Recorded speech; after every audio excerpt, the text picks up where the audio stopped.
कुछ तो ऐसे भी हैं कि रमजान शरीफ जैसे पाक महीने में भी गुनाहों से बाज नहीं आते। पहले की कौमों को नहीं देखते कि कैसे तबाह हो गई, बर्बाद हो गई, अल्लाह ताला ने उन्हें हलाक कर दिया। आज जरा हम भी अपने गिरेबान में झांक कर देखें कि हम कितनी अल्लाह ताला की नाफरमानी करते हैं।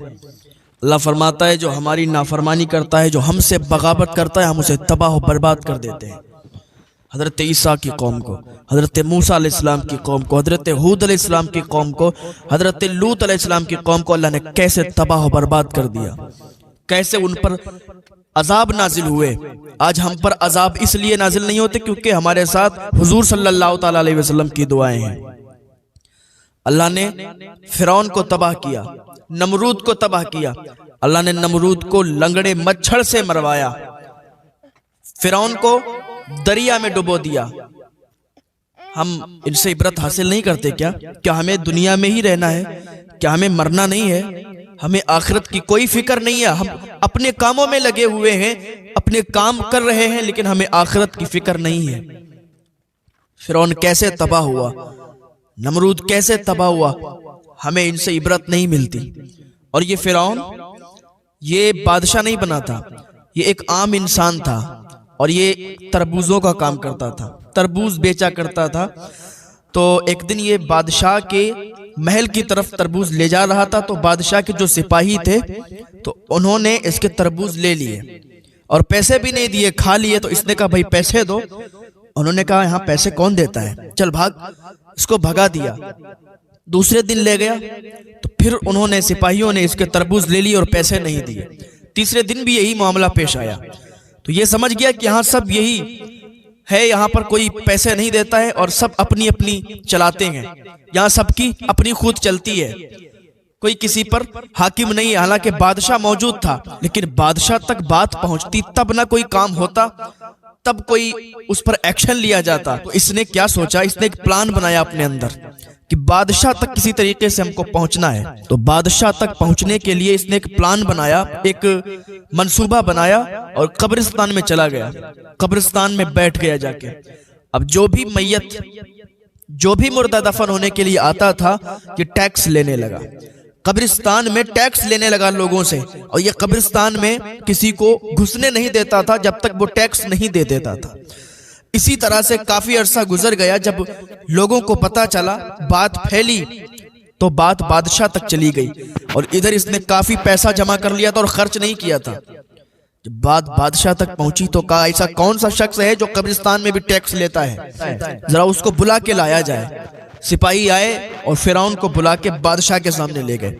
बादशाह ने सामने खड़ा किया और कहा बताओ भाई, तुम मुर्दों को दफन करने के लिए लोग ले जाते हैं, उनसे भी तुम टैक्स लेते हो, कौन हो तुम, तुम्हारा ओहदा क्या है, तुम्हें ओहदा किसने दिया है कि तुम कब्रिस्तान में टैक्स वसूलो। तो फिरौन ने कहा था बादशाह सलामत, मैं टैक्स इसलिए लेता हूँ क्योंकि मैं तरबूज वाला हूँ, मैं तरबूज का काम करता था। आपके सिपाही मेरे तरबूज को खा जाते थे, लेकिन कोई उस पर एक्शन नहीं होता था, और आप तक कई बार मैंने पहुंचने की कोशिश की तो किसी ने पहुंचने नहीं दिया। तो मैंने अपना दिमाग चलाया कि कब्रिस्तान में बैठकर लोगों से जब टैक्स लूंगा तो ये अवाम में बात फैलेगी, और जब अवाम में बात फैलेगी तब मुझे बादशाह बुलाएगा और मैं तब बादशाह को बताऊंगा कि तुम्हारी हुकूमत में तुम्हारे सिपाही इस तरीके से पेश आते हैं, इस तरीके से लोगों को लूटते हैं, तो फिर तुम काहे के बादशाह बने हुए हो। फिरौन ने जब इतना कहा था तो बादशाह ने कहा ये शातिर दिमाग वाला है, इसकी सोच बड़ी गहरी है। कहा तुम ठीक है, आज से तुम आम इंसान नहीं हो बल्कि हमारे पास बैठोगे, हमें मशवरा दोगे। तो फिरौन को उस बादशाह ने अपने पास बिठाना शुरू किया और उस बादशाह ने कुछ दिनों के बाद फिरौन को बादशाह बना दिया। फिरौन इस तरीके से बादशाह बना और ऐसा बना कि इसने लोगों पर हुकूमत करना चाहिए, और ऐसी हुकूमत करना चाहिए कि खुदाई का भी दावा किया, लोगों को अपने अंडर में कर लिया और खुदाई का दावा कर दिया, अल्लाह से बगावत की। याद रखो, जो अल्लाह से बगावत करता है अल्लाह उसे तबाह बर्बाद कर देता है। जिना हमारे अंदर है, चोरी हमारे अंदर है, चुगली हमारे अंदर है, शराब हमारे अंदर है, जुआ हमारे अंदर, हर काम ऐसा कोई नहीं है जो हम आज ये कौम करती नहीं है। फिर कहती है कि हमारे घर में बरकतें नहीं होती, फिर कहती है कि हमारे घर में रहमतों बरकतों का नुज़ूल नहीं होता, फिर कहते हैं कि हम परेशान हैं, ये तकलीफ है, वो तकलीफ है, काश तुम अल्लाह के हो तो सही। अल्लाह खुद फरमाता है मेरे बंदे आ तो सही मेरी बारगाह में, तू मुझसे मांग तो सही, मैं अता करने वाला हूं, मैं देने वाला हूं। कौन है जो अल्लाह की बारगाह में आए? अल्लाह ताला 70 माओं से ज्यादा अपने बंदे से प्यार करता है, ऐसे ही छोड़ देगा? अब जरा ये बताएं, जहां अल्लाह रहीम है, करीम है, गफूरुर रहीम है, वहीं अल्लाह ताला क़हार और जब्बार भी है। जब उसकी पकड़ आती है, इन्ना बतशा रब्बिका लशदीद, जब उसकी पकड़ आती है तो कोई उसकी पकड़ से छूट नहीं सकता और कोई उसकी पकड़ से छुटा नहीं सकता। ये तो हम फख्र करें, तो हम शुक्र अदा करें अल्लाह का कि उसने हुजूर की उम्मत में हमें पैदा किया। न हुए हम पहले की उम्मतों में, आज हम भी तबाह बर्बाद हो चुके होते, और न होती इस पर हुजूर की दुआ तो आज ये उम्मत भी तबाह बर्बाद हो चुकी होती। न जाने कब की ये उम्मत खत्म हो चुकी होती, आ गया होता दाइमी अजाब, मर गए होते सब। हम लोग गुनाह पे गुनाह करते जा रहे हैं, अल्लाह हमें माफ करता जा रहा है। अल्लाह की बारगाह में दुआ करें, दुआ क्या करें कि अल्लाह ताला हमें गुनाहों से बचने की तौफीक अता फरमा दे। कुछ तो ऐसे भी हैं कि रमजान शरीफ जैसे पाक महीने में भी गुनाहों से बाज नहीं आते।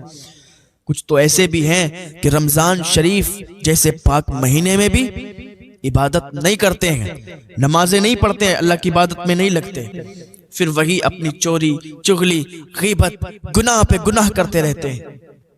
कुछ तो ऐसे भी हैं कि रमजान शरीफ जैसे पाक महीने में जिना करते हैं, अल्लाह ताला उनकी कोई दुआ कबूल नहीं करता।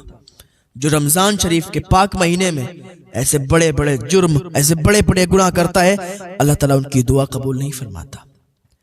जब वो तौबा कर ले, सच्ची तौबा अल्लाह की बारगाह में, अल्लाह ताला तो फरमाता है मेरे बंदे तू तौबा कर तो सही, तू एक तौबा करेगा और सच्ची तौबा करेगा, तुझे ऐसे ही माफ फरमा दूंगा जैसे तूने कभी गुनाह नहीं किए।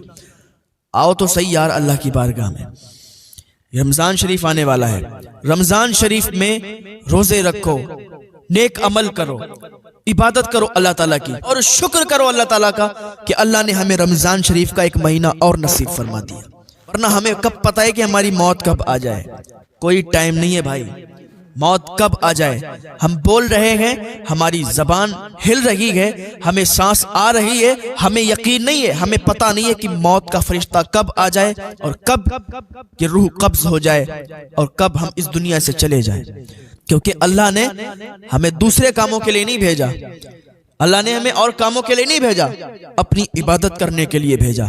लोग कहते हैं कि अगर नमाज नहीं पढ़ेंगे तो फिर कैसे चलाएंगे घर, अगर नमाज नहीं पढ़ेंगे तो फिर कैसे भरेंगे पेट, अगर नमाज नहीं पढ़ेंगे तो कैसे करेंगे काम। छोड़ दो वो काम जो अल्लाह की इबादत को दूर करता है, छोड़ना पड़ेगा।